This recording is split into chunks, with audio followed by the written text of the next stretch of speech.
Mejor.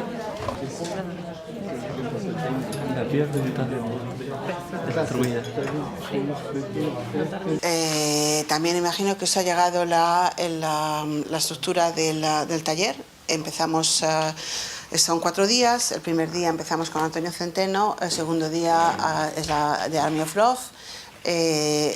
Los 2 días de medio son más prácticos. Tenemos Army of Love el martes, el miércoles está Aymar Pérez Galí, XPay, no sé si esto es importante, pero lo digo, XPay, que va a hablar de su proyecto de Touching Community, y que también va a ser más práctico, más de tirarse por el suelo y tocarse y demás. Y después el jueves es de nuevo más, sí, así todo.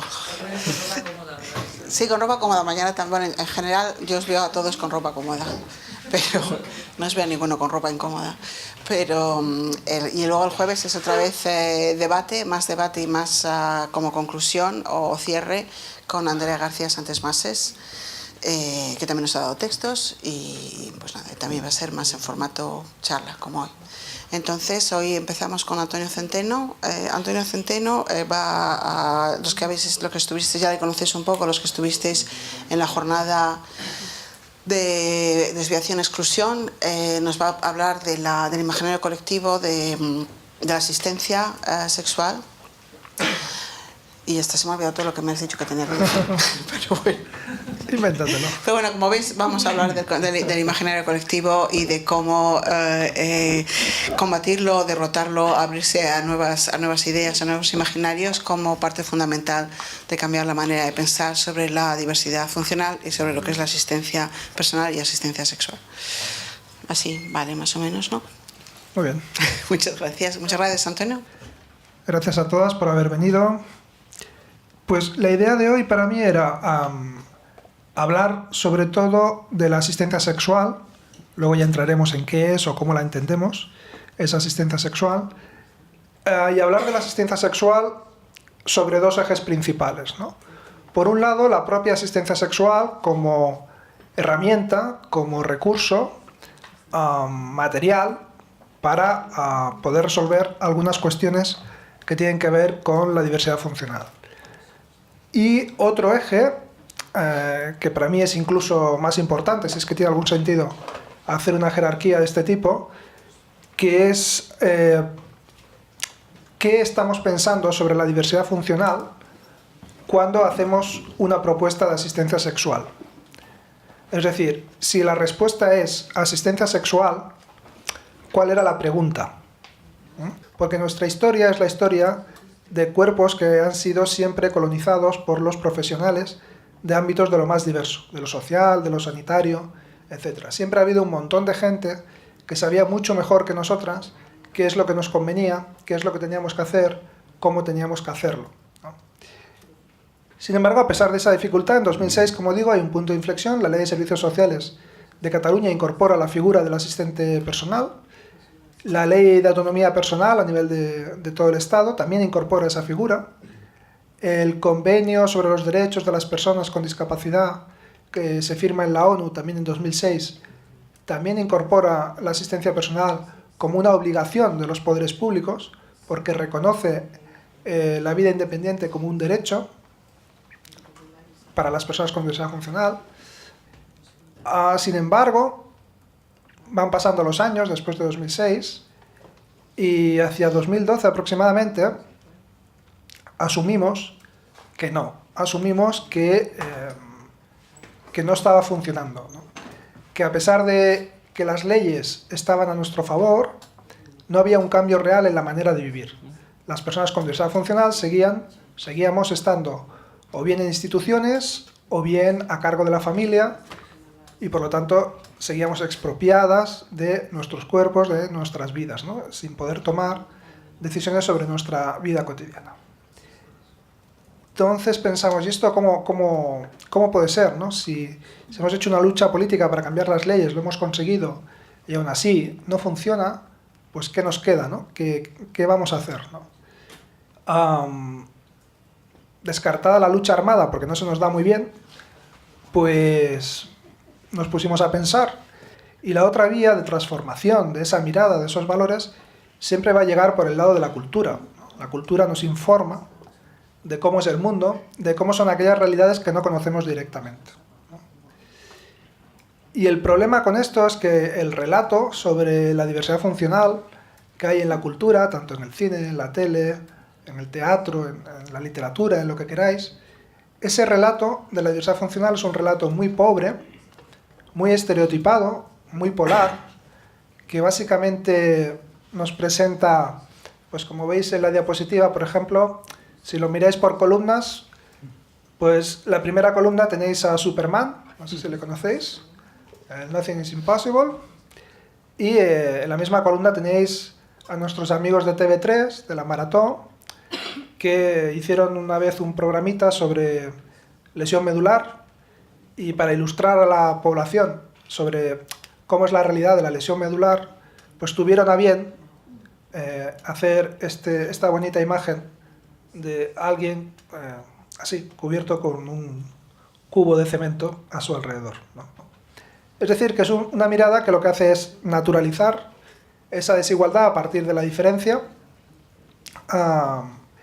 y, en consecuencia, la acción que se deriva de esta mirada básicamente es convertir la vida de la persona con diversidad funcional en un tratamiento médico. Y nuestros amigos de la Maratón, pues eso, ¿no? Nos informan de que cuanto peor, mejor, ¿no? Hacen este espectáculo televisivo en el que intentan demostrar cómo de desgraciada es la gente, ¿no? Por su forma de ser, por sus características personales. Intentan mostrarnos como lo más desgraciado posible para recaudar el máximo dinero posible para curarnos, para que dejemos de ser como somos, ¿no? Otra manera de enfocar la diversidad funcional, la siguiente columna que veis, que comparte este análisis de que básicamente las personas con diversidad funcional básicamente somos enfermos, ¿no? Y lo que pasa es que aquí hay un matiz, ¿no? Otra manera de verlo es verdad, están enfermos y habría que curarlos, pero no es posible. Entonces, como no es posible, pues lo mejor que pueden hacer es dejar de vivir, ¿no? Suicidarse o matarse o algo, ¿no? Esa mirada la hemos visto en el caso real de Ramón Sampedro, aquí en España, hace ya bastantes años. Luego se hizo una película muy conocida, Mar Adentro, que explicaba esta historia.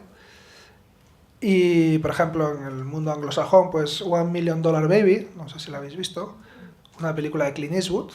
Pues, como todas las películas de Clint Eastwood son muy buenas como películas y muy fascistas.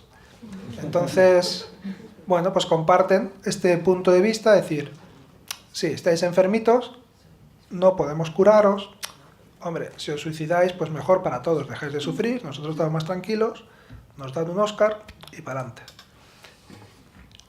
Y en la otra columna veis un poco el otro extremo, el otro polo, ¿no?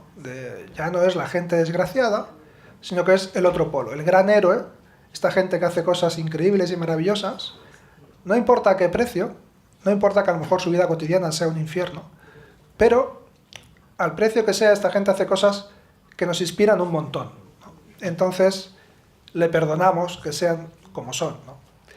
Pues veis a Stephen Hawking, que no sé si le conocéis, pero es un señor que sabe mucho de agujeros negros, que tampoco sé si sabéis lo que es, pero que es una cosa muy difícil de entender.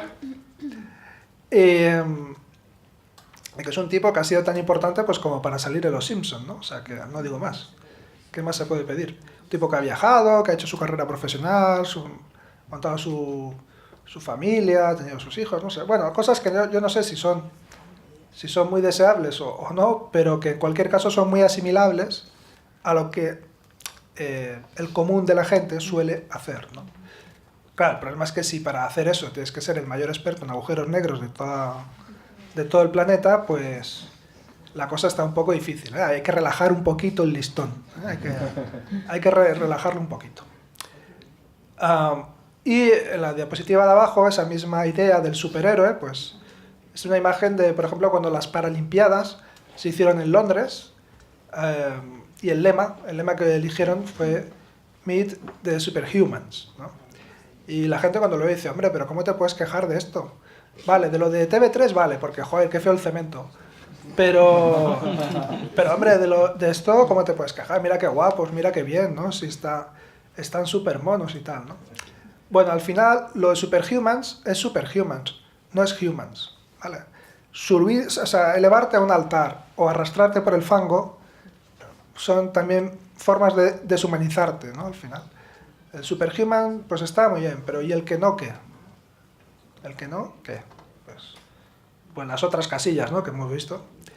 Entonces, bueno, con este panorama tan pobre, tan triste, tan estereotipado, pues se hace evidente que necesitamos transformar esa manera de mirar la realidad de la diversidad funcional.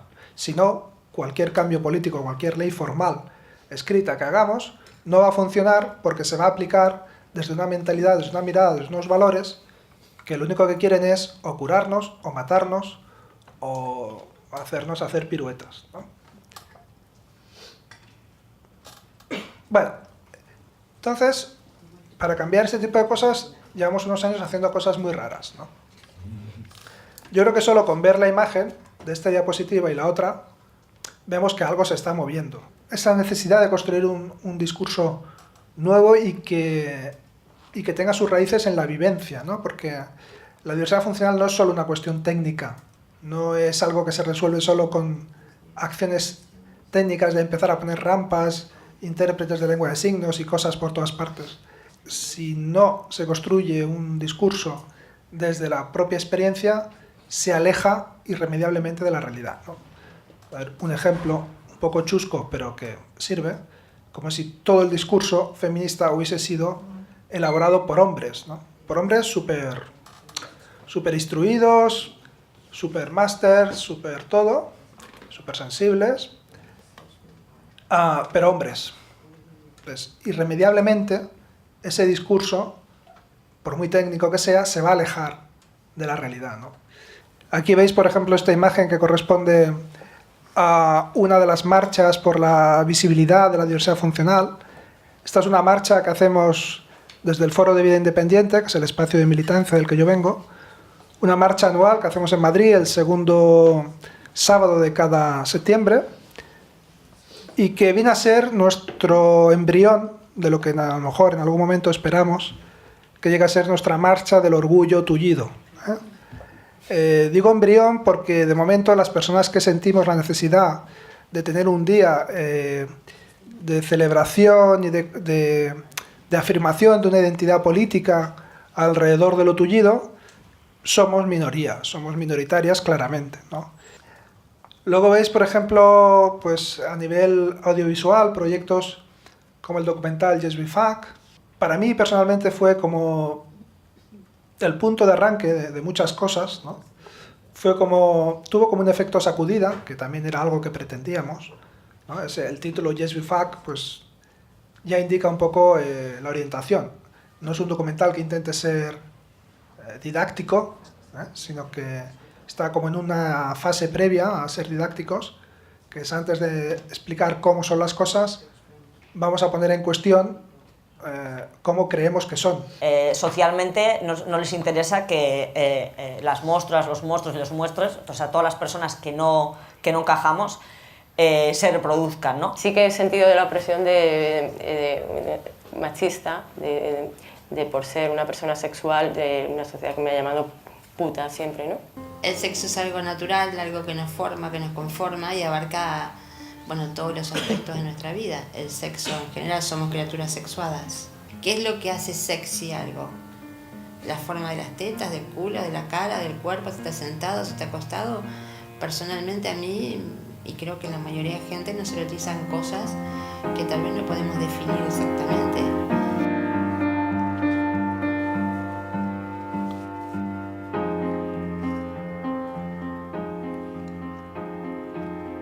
No simplemente para relajarme, sino para tener mi propio placer y me toqueteo y también me hago el orgasmo yo sola, me suele salir muchas veces y me excito y me gusta, o sea, lo veo algo placentero. Uno de los elementos que hace más evidente la necesidad de un imaginario nuevo cuando pensamos la diversidad funcional en ese terreno de lo sexual es que el tipo de prácticas, el tipo de deseos y placeres y de corporalidades que nos muestra el porno mainstream son absolutamente incompatibles con esa vivencia de la diversidad funcional, ¿no? Entonces la propuesta que hace el postporno en general, de crear un imaginario nuevo con eso, que entre otras cosas propone sexualizar lo cotidiano, ¿no? Pues nos da una oportunidad de generar ese tipo de imágenes que nos interesan para cambiar la idea sobre la diversidad funcional. Pero eso nos encajaba muy bien dentro de los, digamos, de los a prioris que ya ha trabajado desde siempre el postporno, ¿no? Bueno, a ver si conseguimos ver el tráiler.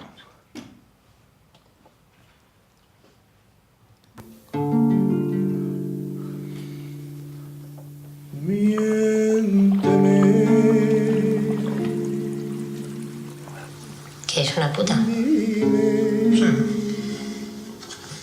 Que no ponga resistencia, que me deje llevar. No veo eso de que convierta tu casa en un puticlub, no. Pues eso, ¿qué te importa? Acabarás pidiéndole al Estado que te la menee con la que está cayendo. ¿Que no hubiese sido por las putas? Se vio castrado, ¿sabes? A mí me habían convencido los médicos de que a pesar de lo breve que es el tráiler, pues ya sale, se pone de manifiesto una de las cuestiones que siempre que hablamos de asistencia sexual, y ahora poco a poco vamos a ir entrando en qué es eso de la asistencia sexual, surge, ¿no? Que es prostitución, no es prostitución, toda esta cuestión que parece tener a la gente súper preocupada, ¿no? Al hacer la película nos planteamos, bueno, vamos a hablar de temas como la asistencia sexual, como la diversidad funcional, que no son habituales para la mayor parte de la gente. Entonces, queremos crear un debate público, pero a lo mejor antes de ese debate público hay que ir interesando a la gente por esas cuestiones, porque si no va a ser un poco difícil, ¿no? Que eso prenda y que tenga, bueno, que tenga el mayor recorrido posible. Entonces hicimos una campaña que llamamos Anomalías Recalcitrantes. Todo tipo de experimentos.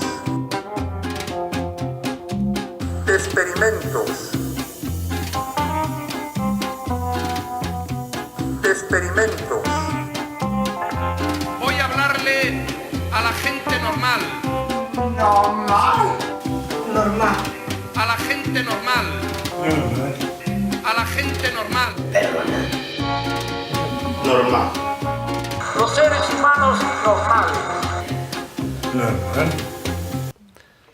Había voces de fondo que eran de gente muy importante. Si no lo habéis reconocido, mejor para vuestra salud. Eso es que no veis tanto la tele como yo. Vale.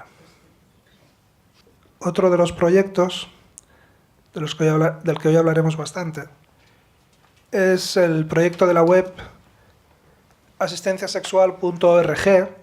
Es un proyecto que hemos llamado Tus manos, mis manos, y que lo que pretende esta web es, por un lado, intentar explicar la asistencia sexual de la manera que se entiende tanto en Yes We Fuck como en Vivir y otras ficciones, que es entenderla como un apoyo para acceder sexualmente al propio cuerpo. Pero en todo caso, en esta definición de asistencia sexual, el asistente no tiene como objetivo ni excitar ni dar placer implicando a su sexualidad, ¿no?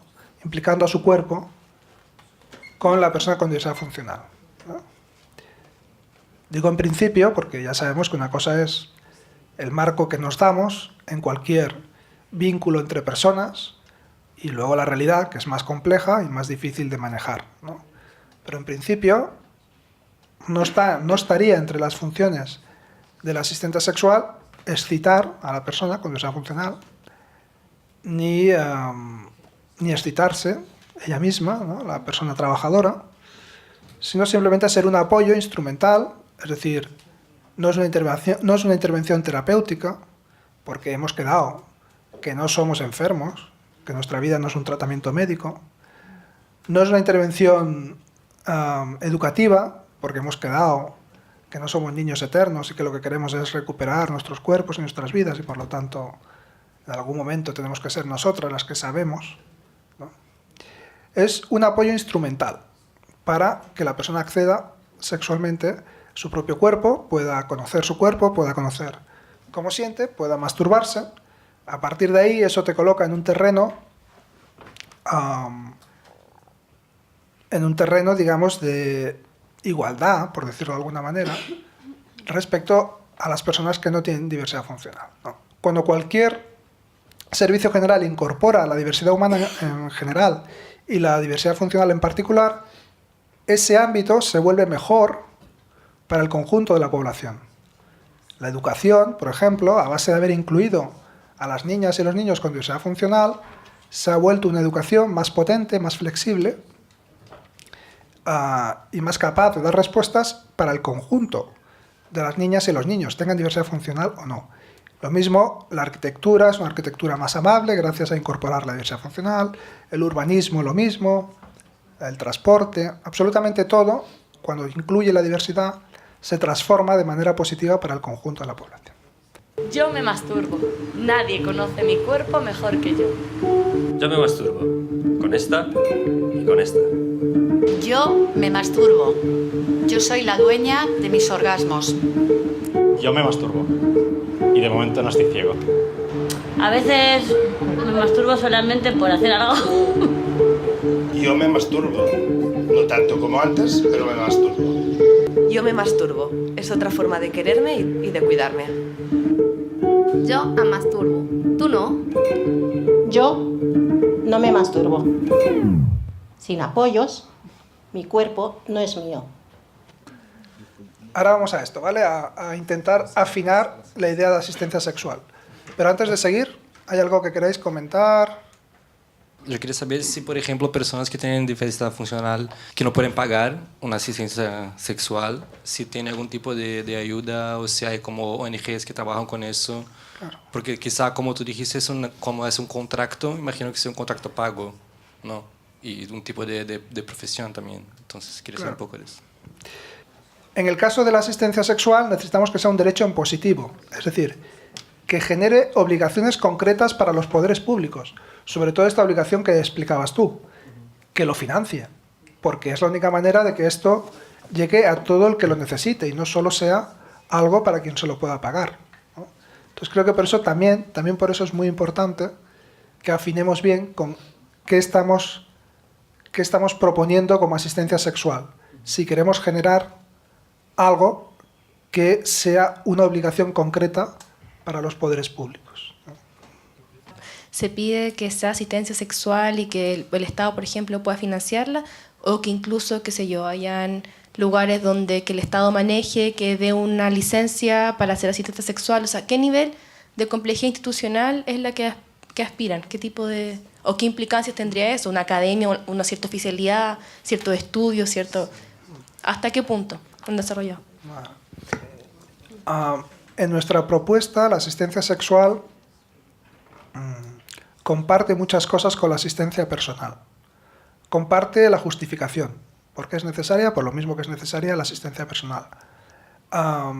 Comparte también cómo situamos el rol de cada parte en cuanto al conocimiento.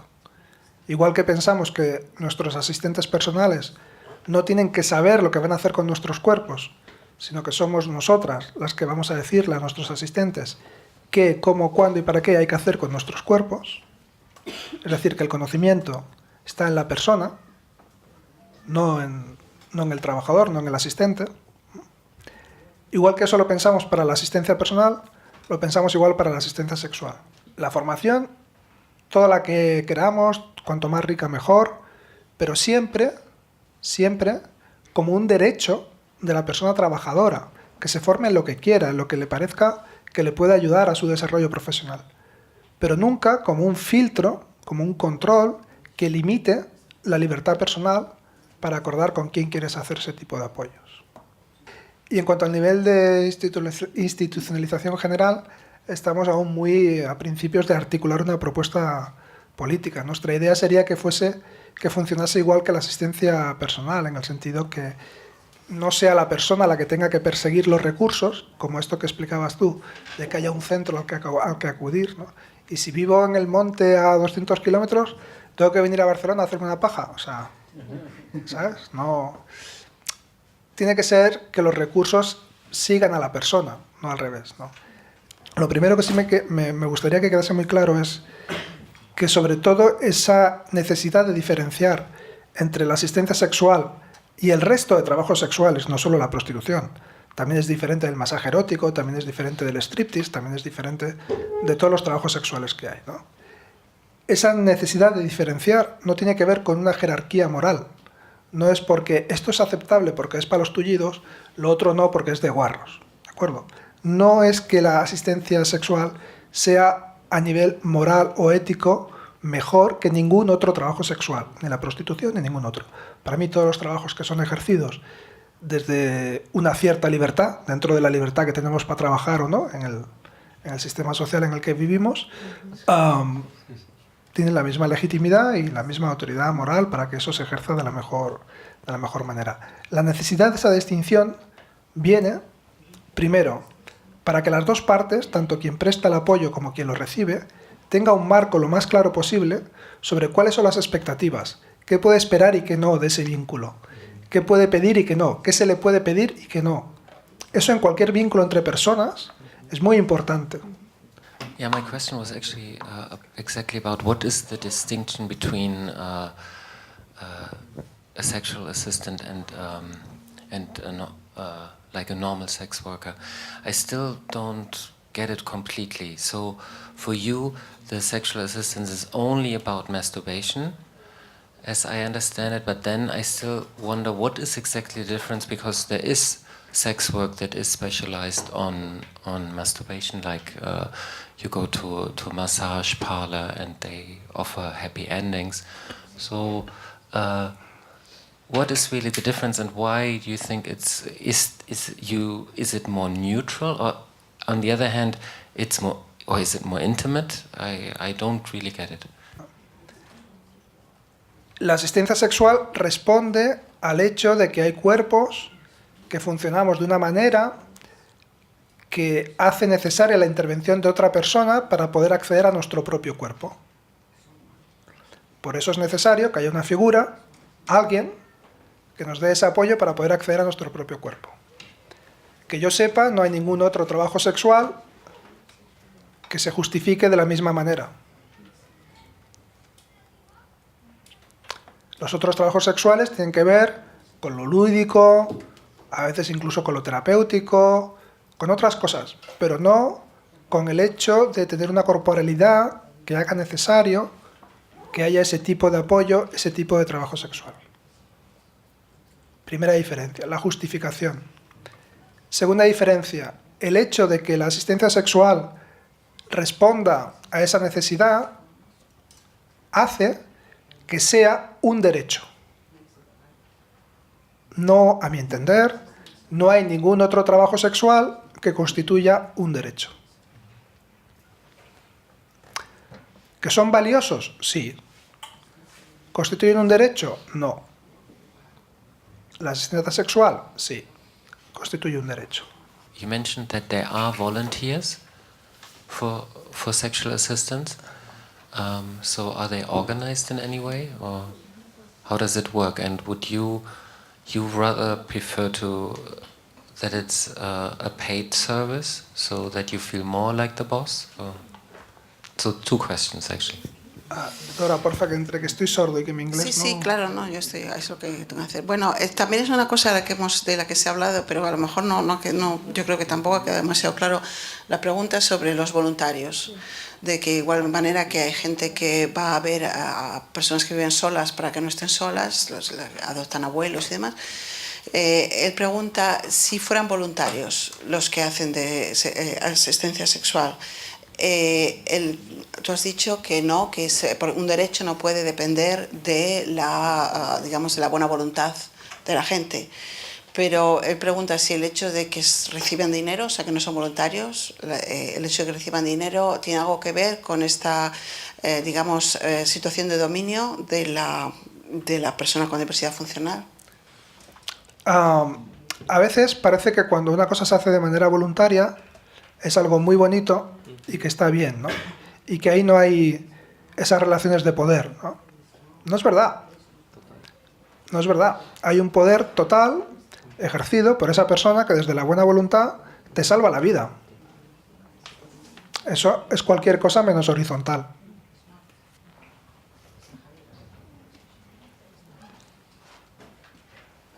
Entonces, yo no digo que no pueda haber voluntarios. Digo que no todo puede ser voluntario. Tiene que haber una base lo más sólida posible de profesionalización, porque a día de hoy es lo más efectivo para garantizar la materialización de ese derecho.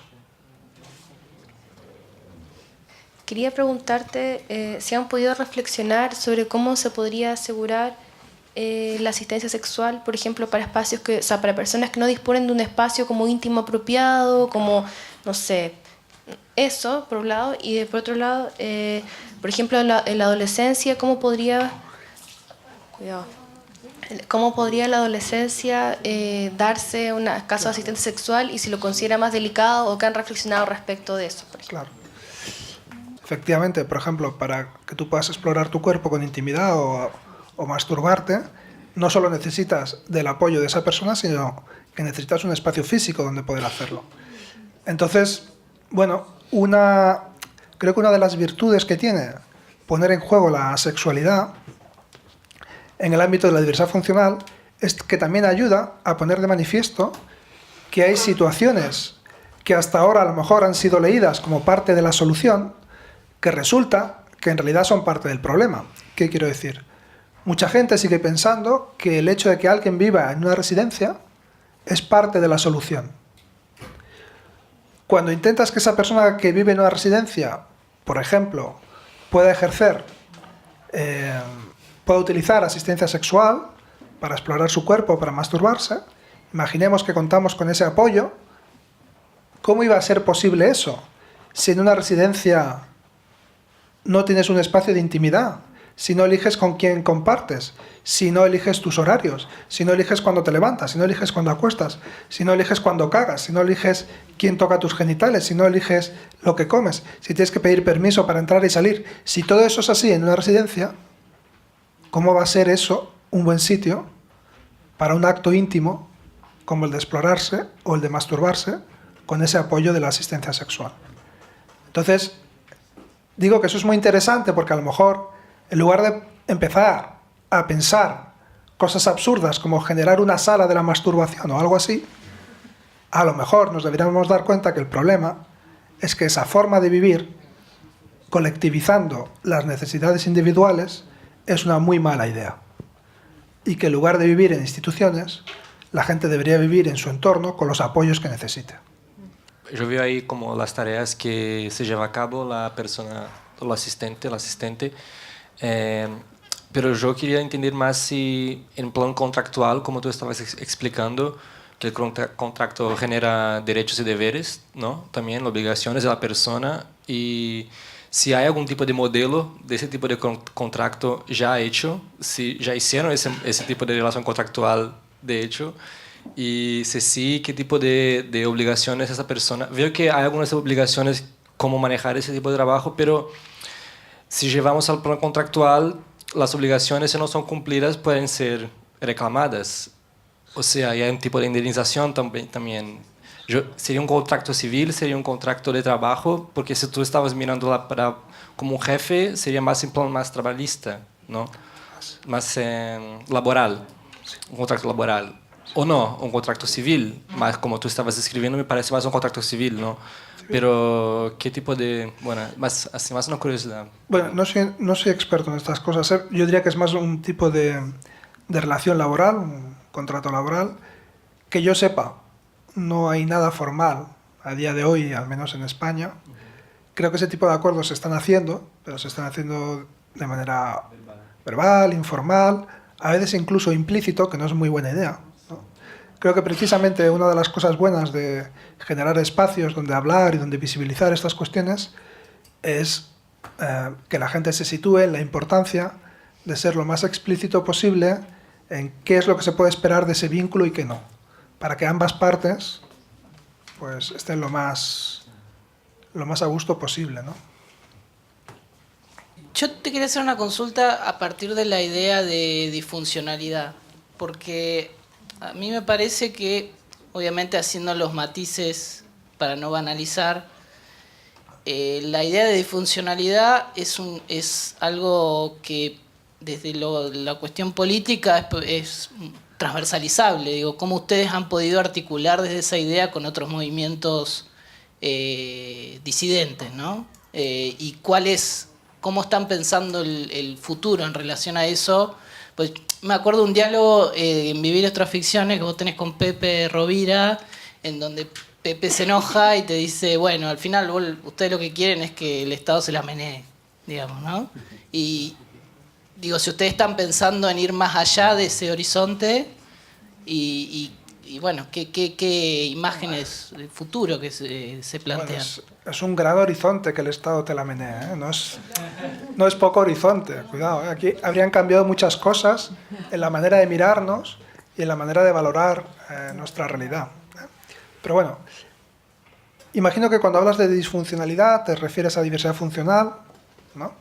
En realidad me refiero a que, digamos, en modo de subjetivación actual, neoliberal, de alguna manera sitúa a una gran franja de la población en un marco de disfuncionalidad, porque digo, ¿quién se siente incluido dentro de los parámetros de capacidad que este sistema exige? Claro. En ese sentido, decía, sí. Sin banalizar, ¿no? Sí. Bueno, es la base, ¿no? En realidad, cuando estamos hablando de ese sistema de opresión sobre las diferencias funcionales, tienen que ver con que las capacidades se piensan, primero, aislando al individuo de la comunidad, ¿no? Cualquier baremo, cualquier test actual, vigente, que tenga que pasar una persona para decidir si está oficialmente en el club de la discapacidad o no, si está en el club de la dependencia o no, cualquiera de esos baremos, si echáis un vistazo, tienen en común que las capacidades que se escogen para valorar siempre son capacidades ligadas a esa idea capitalista del individuo autónomo productivo. Y todas esas capacidades son valoradas siempre aislando al individuo de la comunidad. Es decir, preguntas del estilo, ¿tú puedes abrir una puerta? Pues no sé. Si hacemos la puerta automática, o si tengo un asistente personal, o no. Pero no se mira de esa manera, solo se mira cómo de inútil resultas cuando te aislamos de la comunidad. Esa es la manera de mirar esta realidad. A partir de ahí hay mucha sintonía, claro, con tanta y tantísima gente que va quedando fuera y en los márgenes de esa gran máquina productiva, no solo productiva, ¿no? Hay que ver la otra pata también. Al final todo el sistema capitalista se basa en producir y reproducir.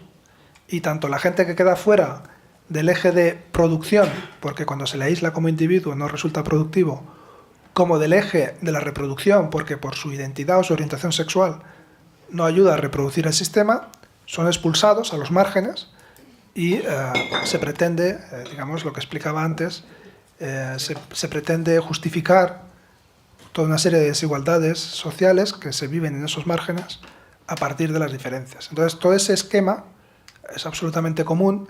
No tiene sentido intentar combatir el capacitismo sin tener presente absolutamente que el sexismo es la otra pata de la ecuación y viceversa, ¿no? Quiere decir que son dos luchas, creo que son dos aspectos de una misma lucha. Bueno, después de haber introducido ya la idea de la asistencia sexual, de haberle dado algunas vueltas y de haber empezado a matizar en los detalles y en las diferencias y cosas en común con otras figuras, creo que es buen momento para que veamos, aunque muchas ya lo habéis visto también seguramente, vamos a ver la historia de asistencia sexual que hay en Jesús que responde a esta mirada, a esta propuesta que hemos explicado, de que sea un apoyo para acceder sexualmente al propio cuerpo. No sé lo que quiero pedirte y no sé hasta dónde quiero llegar con un, ¿sabes? Con un asistente sexual. Es fundamental que exista un feeling entre tú y yo. Y el hecho de que yo pueda escoger a esa persona, futura asistente sexual mía, yo creo que es vital, ¿sabes?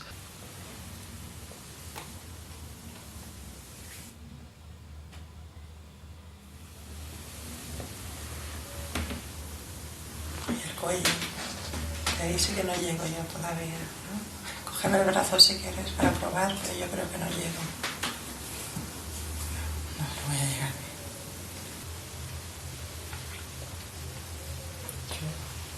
Sí.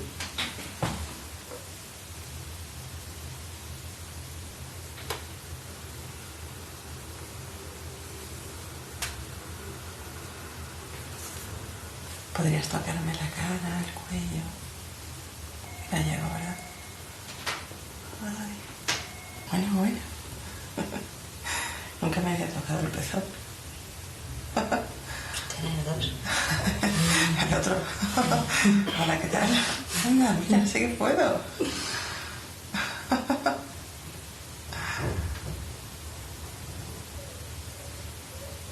Oye, qué bonito es tocarse. Tienes unas manos divinas, para esto.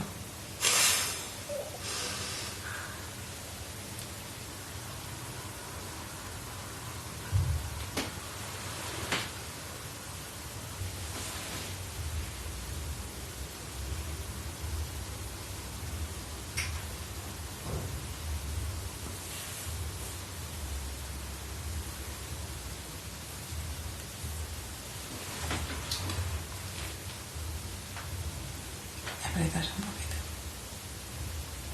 Así. Bueno, veis en la web, es muy sencilla de navegar. En este apartado de asistencia sexual se explica la propuesta. Veis que se despliega un submenú donde habla de más información. Ahí hay una serie de artículos y demás para profundizar, para afinar. Y luego creamos este espacio de asistentes para que se puedan poner en contacto directamente las personas asistentes con las personas que necesitamos este tipo de apoyo. Veis que en el submenú también hay un subapartado de espacios. También tenemos la intención de que la web pueda informar sobre lugares donde poder llevar a cabo los servicios de asistencia sexual, que es otra dificultad, que también ha salido antes. ¿De acuerdo? Abrimos también esta zona de ligue porque según nos llegaban tanto personas preguntando por asistentes, cuando en realidad lo que expresaban, el tipo de cosas que esperaban de ese encuentro tenían más que ver con un encuentro sexual libre entre dos personas, y también gente que decía que quería trabajar, pero que cuando explicaba lo que quería hacer, también tenía más que ver con un encuentro libre entre dos personas que no con un trabajo. Entonces lo que vimos es que simplemente la gente que quiere ligar no sabe dónde, no hay pares de ambiente tullido, no hay dónde encontrarse, ¿no? Entonces pensamos en abrir también esta zona de ligue para separarlo de lo otro, ¿no? Para separar lo que es un apoyo profesional, digamos, de lo que es una zona de encuentro para que la gente comparta lo que le apetezca, ¿no? Bueno, que el proyecto va generando interés porque apenas hace 5 meses que está en marcha y la página ya cuenta con unos 40 asistentes más o menos, y asistentes pues sobre todo de Barcelona, pero también de otras partes del estado. Incluso se han interesado personas de Latinoamérica, viviendo en Latinoamérica, quiero decir.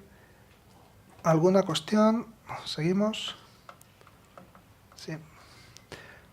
Bueno, aquí igual no se puede leer muy bien, el esquema lo tenéis en los artículos que os han pasado, pero este es un primer esquema que hicimos para intentar situar la asistencia sexual como un terreno de intersección entre la asistencia personal y el trabajo sexual, ¿no?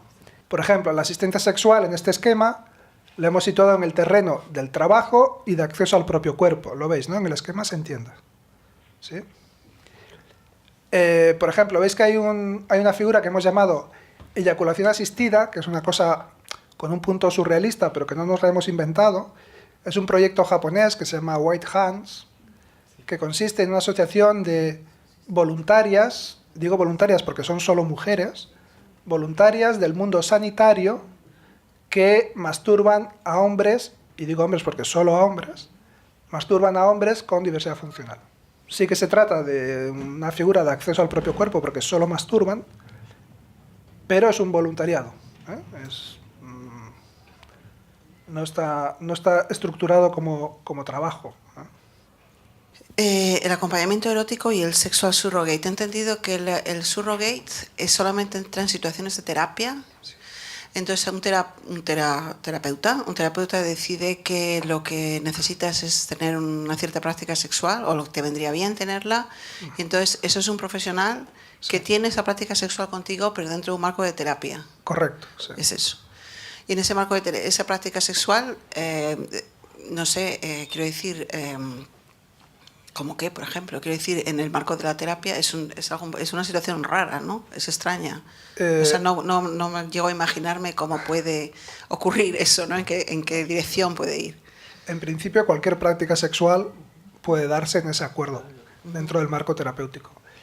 No es una cosa que esté reglamentada. Por ejemplo, en España, si intentas buscar gente que se anuncie como surrogate o gabinetes sexológicos que ofrezcan servicios de surrogate, no vas a encontrar, pero se están haciendo. Porque imagino que entra eso también en lo de la ética profesional. Me imagino que a un terapeuta le podrán salir problemas por todas partes, ¿no? Con eso, supongo. Sí, o sea, en general el tema del trabajo sexual no está bien resuelto, por lo tanto, eso es claramente un trabajo sexual. Y bueno, de momento lo que están haciendo es ocultarse todo lo que pueden para no estar en el debate. ¿Que se están haciendo cosas? Sí. Que de momento son sin luz pública. Clandestinas, casi. Sí. Solo se me ocurre que el tema del cuerpo diferente siempre ha sido motivo de debate en la producción de teatro y danza, punto. Y me quedé pensando si para ti es de todas formas importante y necesario que se presente, también si hay riesgo que pueda también instrumentalizarse y hasta volver grotesco casi la representación del cuerpo. Sí, por supuesto, hay muchos riesgos en abrir este melón, en abrir este tema hay muchos riesgos, ¿no? Lo que pasa es que yo creo que lo más arriesgado de todo es no hacerlo. No asumir esos riesgos, ¿no? Si no hacemos nada, si dejamos que las cosas sigan con la inercia que llevan, creo que ese es el mayor de los riesgos porque seguro que la cosa no va a ir bien, ¿no? Una vez colocamos esto en la agenda política, en la agenda artística, hay una serie de turbulencias y de riesgos importantes que creo que son mucho más asumibles que el riesgo de no hacer nada. Esto me parece claro, sí.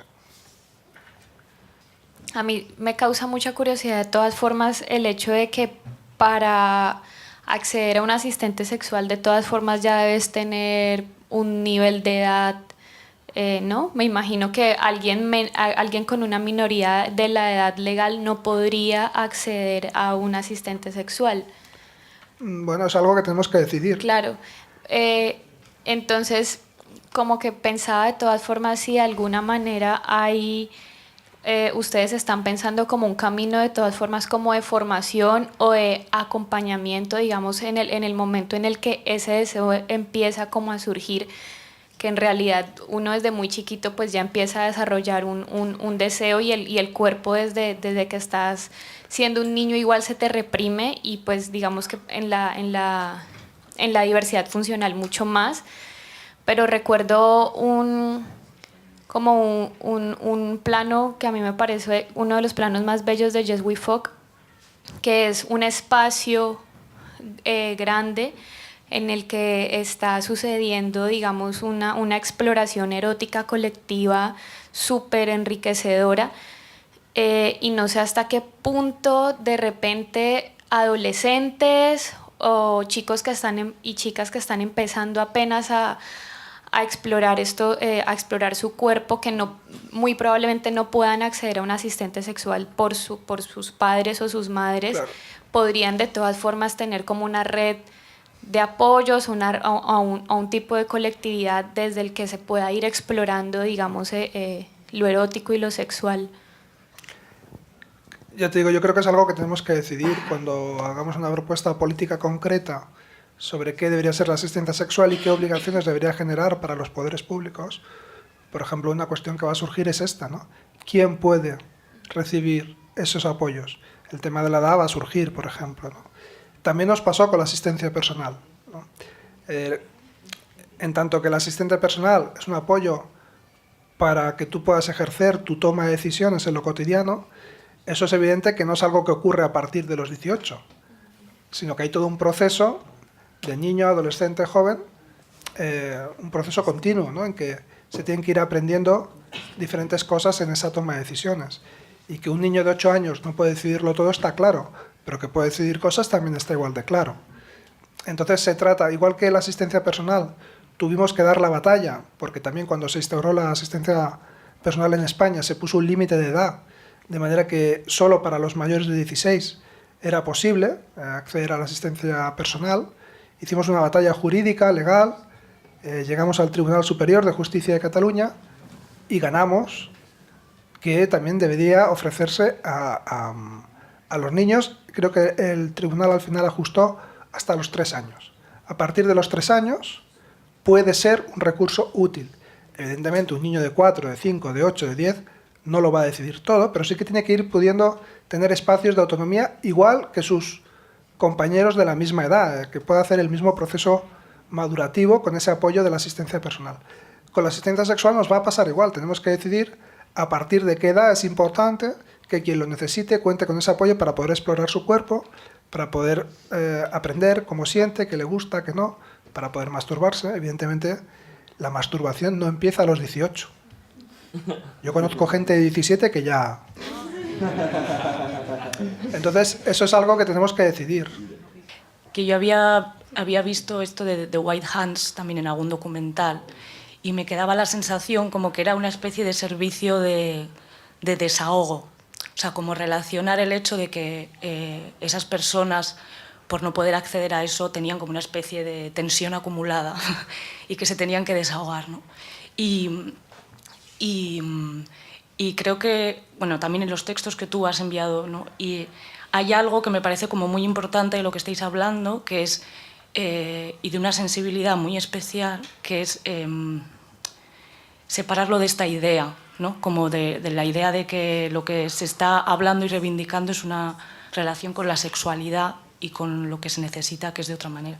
Y creo que ahí hay como un vínculo con muchas más cosas, ¿no? Como que en muy pocos espacios se habla de la sexualidad así, incluso en la educación que se hace para cualquiera, ¿no? Y creo que eso, bueno, a mí es lo que me ha parecido como muy importante, y que en la experiencia de White Hands se veía muy claro que era una cosa de diferenciar. La sexualidad no es un desahogo, no es qué pobre gente que no puede tener acceso, vamos a darle un rato de desahogo, sino no, lo que estamos hablando es de una vida sexual plena y de cómo es, ¿no? Bueno, no sé, no es una pregunta, pero sí que es algo como que me parece, porque igual no lo hemos hablado tanto hoy, pero en los textos yo lo veía muy claro y me parece que tiene que ver con una sensibilidad hacia lo que es la sexualidad que es súper potente y que no se está hablando en la educación ni en ningún lado. No sé, eso.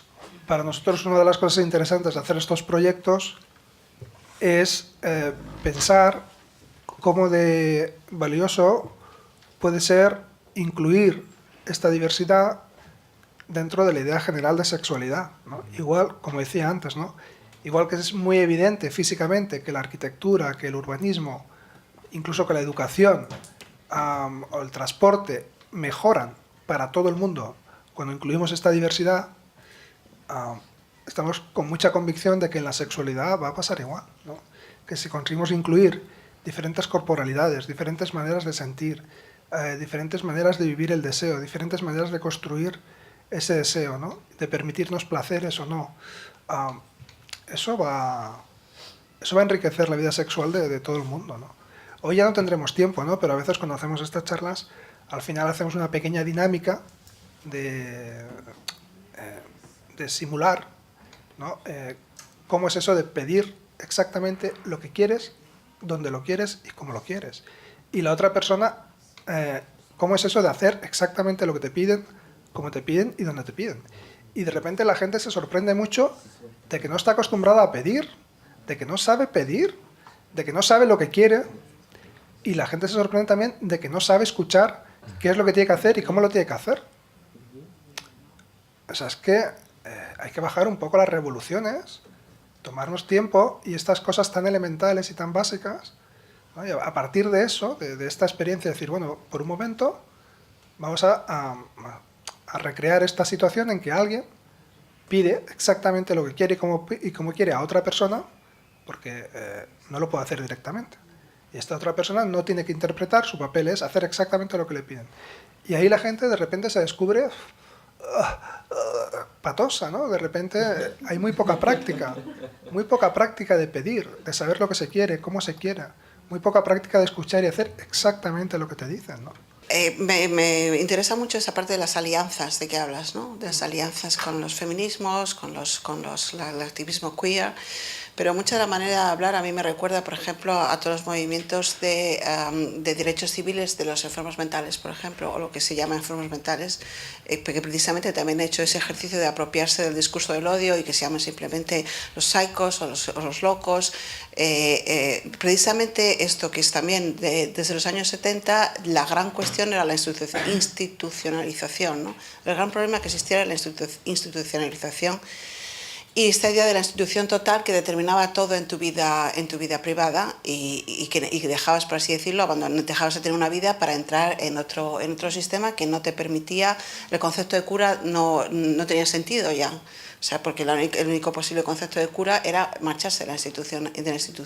Y precisamente estar en una institución no era la mejor manera de aprender a vivir fuera de una institución. Entonces yo quería, eso que nunca se ha mencionado, ¿hay algún tipo de relación, por ejemplo, contra ese tipo de colectivos, la antipsiquiatría o la asociación de los oidores de voces? Entonces, digamos que intentas precisamente desmedicalizar, desinstitucionalizar los espacios de relación. Como eso, exactamente los mismos principios de acción política, y no es casual. Desde el movimiento de vida independiente, una de las cosas que creemos imprescindible para romper con ese poder médico que nos categoriza según el diagnóstico es justamente romper esta barrera entre cuál es la parte del cuerpo que consideramos que está mal y a partir de ahí eres físico o mental o intelectual o no sé qué, ¿no? Desde el movimiento de vida independiente no se hace esta distinción. Cuando hablamos de diversidad funcional no hablamos de qué parte del cuerpo es diferente y sobre esa diferencia se ejerce la opresión o la desigualdad. No es lo más importante es que esa estructura es común. Por supuesto, luego las herramientas sociales que cada cual necesitará para poder resolver de la mejor manera su vida serán diferentes, pero es que eso ya no depende ni siquiera del diagnóstico, eso depende de cada persona, ¿no? Las herramientas tienen que ser mucho más flexibles, pero el concepto, el comprender políticamente la situación es mucho más importante y la situación es exactamente la misma. Nosotros cuando hablamos de diversidad funcional hablamos de cualquier tipo de diferencia y eso da igual si está en el cerebro, en el hígado o en la pierna. Cualquier tipo de diferencia que hace que se ejerza una discriminación sistemática sobre la vida de esa persona, ¿no? Y quería poneros un último vídeo así como más simpático para acabar más relajadas. Que uno de los vídeos que hicimos durante la campaña de Berkami para financiar Vivir y otras ficciones, en la que, por ejemplo, reflexionábamos en un tono de broma, un tono jocoso, sobre la película Intocable, ¿no? Que había sido un fenómeno de taquilla aquí en España. Es una película en la que el protagonista es un tetrapléjico millonario, muy sensible, muy inteligente. O sea, un tipo bastante fácil de perdonarle que sea tetrapléjico y que el ámbito de la sexualidad que nos explica esa película consiste en que le gusta que le acaricien las orejas, ¿no? Y ya. Entonces, bueno, pues alrededor de esa idea, sobre todo de que no queríamos hacer un producto de entretenimiento, como a nuestro juicio era Intocable, no queríamos hacer una cosa tan amable, una cosa tan anestesiante, que acabas de ver la película y te vas a casa a la mar de tranquilo pensando que todo está bien y todo funciona. Queríamos hacer una película que te dejase muy mal cuerpo, ¿no? Y yo sería el negro, ¿no? Más o menos. Y yo el millonario. Pues el negro lo hace bastante mal el papel, ¿eh? Pues al menos el negro es negro, el tetrapléjico no es tetrapléjico. No es. No. ¿Es el Dustin Hoffman? Ni eso. No, pero lo hace muy bien. Ahí hay 2 dramas, y con 2 dramas han hecho una comedia. Y ja, ja, ja, ja, y ji, ji, ji. Hay cosas que la gente solo puede mirar desde la risa, Pepe. Hay espejos muy difíciles de mirar. Ya. Y tú y yo podríamos hacer una película que tratara sobre la realidad real, lo de verdad. Podríamos, pero sería otra cosa. ¿Cómo sería eso? ¿Te lo imaginas? Sería rara, Pepe. Ya rara. Solo la vería gente rara, no le interesaría casi nadie, ¿no? Gente muy rara. Yo soy normal. Tú tienes un papel que acredite que eres normal. Que no es Dustin Hoffman, pero se parece muchísimo, ¿eh? Si tiene una silla eléctrica, ¿para qué leche tiene que llevarlo ahora así? Porque queda mucho mejor en la imagen. O sea, tú desde tu posición, digo, a ver si me explico bien, desde tu posición de silla de ruedas, tú harías una peli como esta para divulgar lo que te pasa a ti, para hacerlo más entendible. No me saldría bien ser tan amable. Vale, pero yo todo eso bien. Pero lo de lavarte, la ducha y eso, yo no, ahí yo no me veo, ¿no? Ya veremos, Pepe, que con la reforma laboral tampoco estás para exigir. Sí, vale.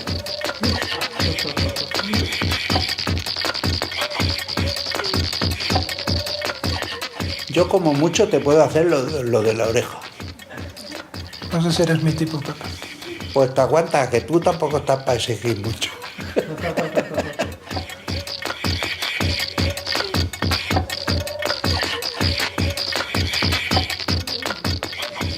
Bueno, ya no me hablen más, que quiero ver la peli.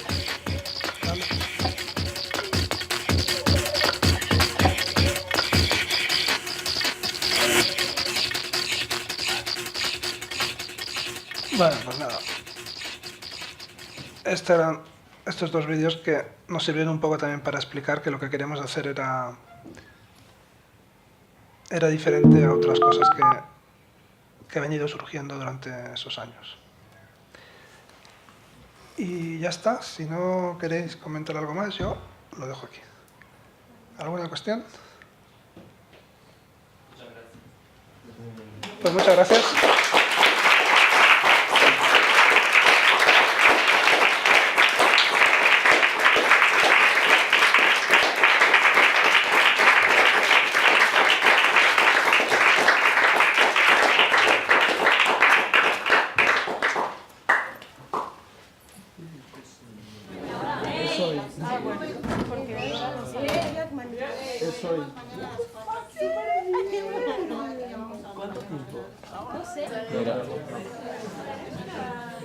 Qué bueno esto. Y no hay cuerpo latino.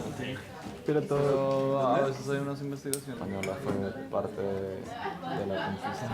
A mí claro. Incluso en Francia, ¿no?